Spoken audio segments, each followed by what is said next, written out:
Hello everyone and welcome back to the channel. Today we are going to talk about something super important when it comes to building web pages, and that is HTML table sizes.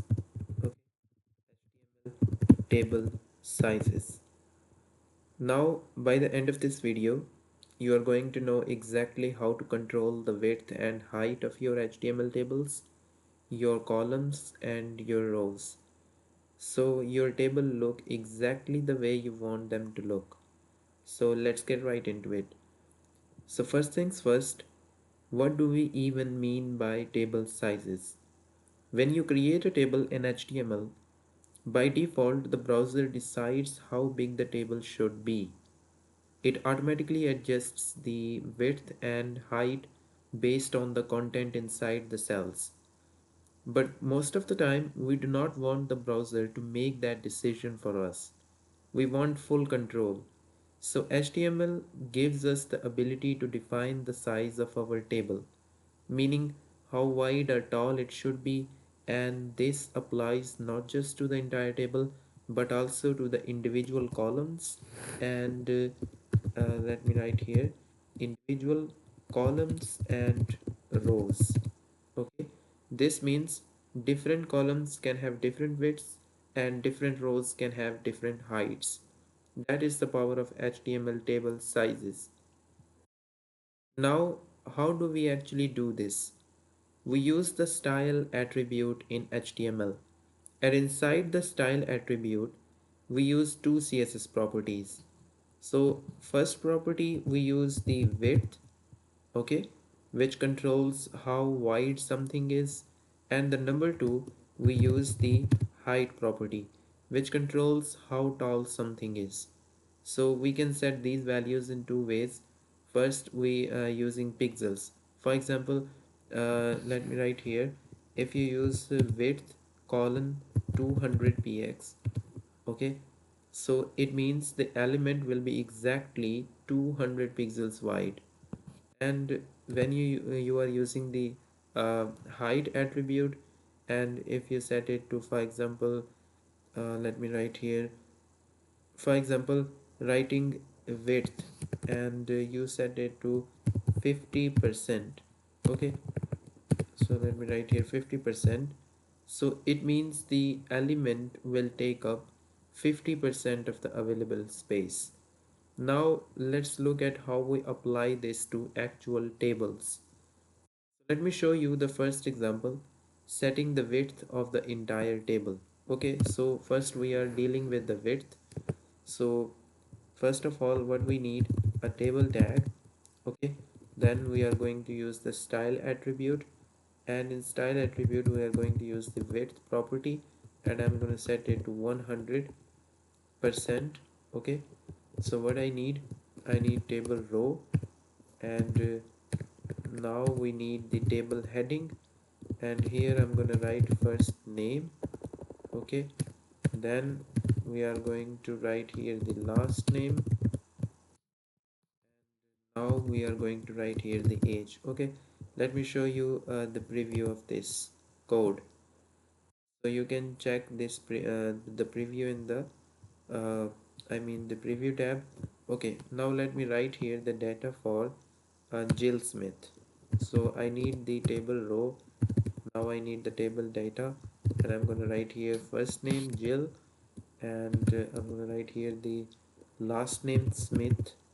Okay, and I'm going to write here the age would be, for example, 50. Okay, so here I have added the data for Jill Smith. So look at the opening table tag.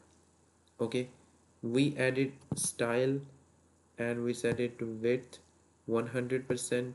Understand, this means the table will stretch across 100% of the width of its container, which in most cases is the full width of the web page. If you change that, if you change that to width, for example, 50, okay, so the table will only take up half the width of the page. If you write width, uh, if you write width to 300 px, wide, no more, no less. This is the most common and most basic way to control the size of your table. Now, here is where it gets really interesting.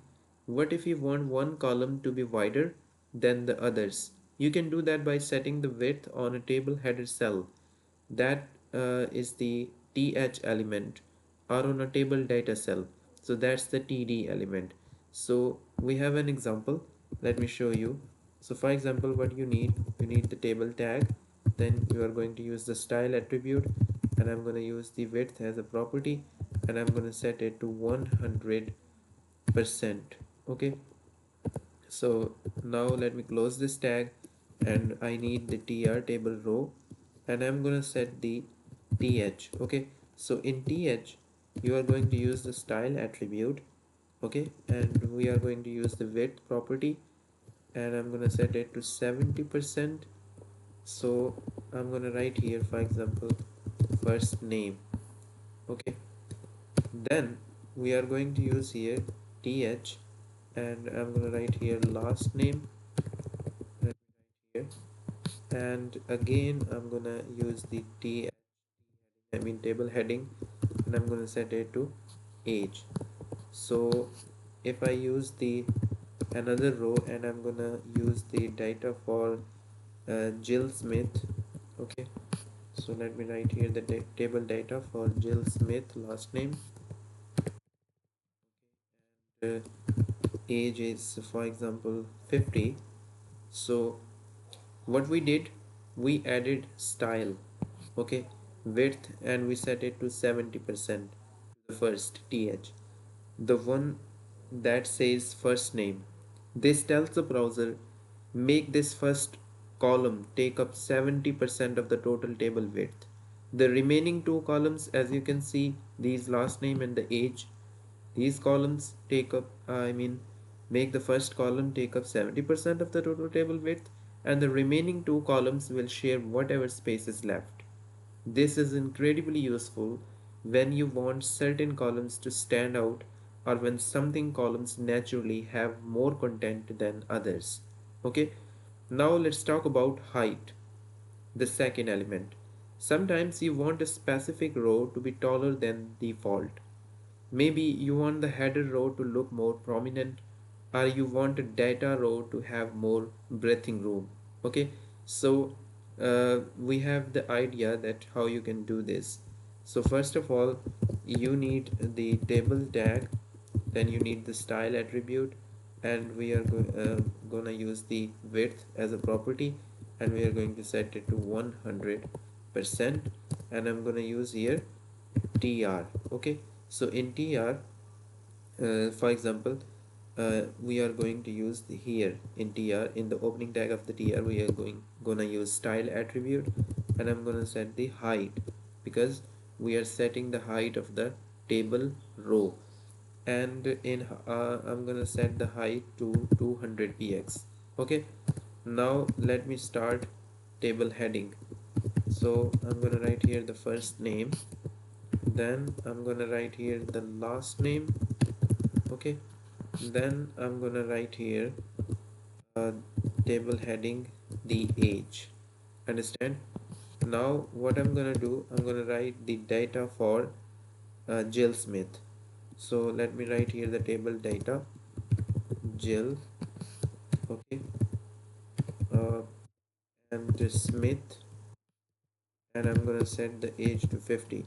But here I need to use the style attribute, and I'm gonna use the height property, and I'm gonna set it to 100 px. Okay, so this will help.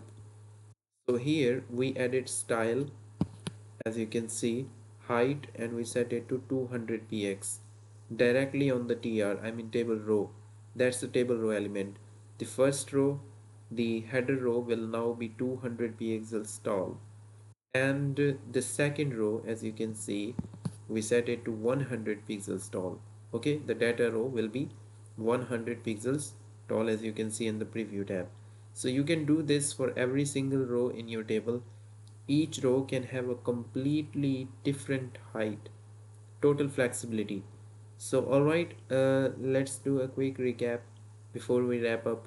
Number one, to set the width of the entire table, add the style attribute to the table tag and use width as we did earlier. And number two, to set the width of a specific column, add the style attribute to a T heading, I mean table heading or table data tag in that column and use width. And number three, to set the height of a specific row, add the style attribute to the tr, I mean table row. Okay, so for that row and use height. And remember, you can use pixels for a fixed exact size, or you can use percentages for a size that is relative to the available space. And that is everything you need to know about HTML table sizes. It is simple, it is powerful, and it gives you complete control over how your tables look on a web page. So if you found this video helpful, please give it a thumbs up and make sure you subscribe so you do not miss any of our upcoming HTML tutorials. We have a lot more coming and each video builds on the last. So you are going to want to follow along. I'll see you in the next video. So happy coding.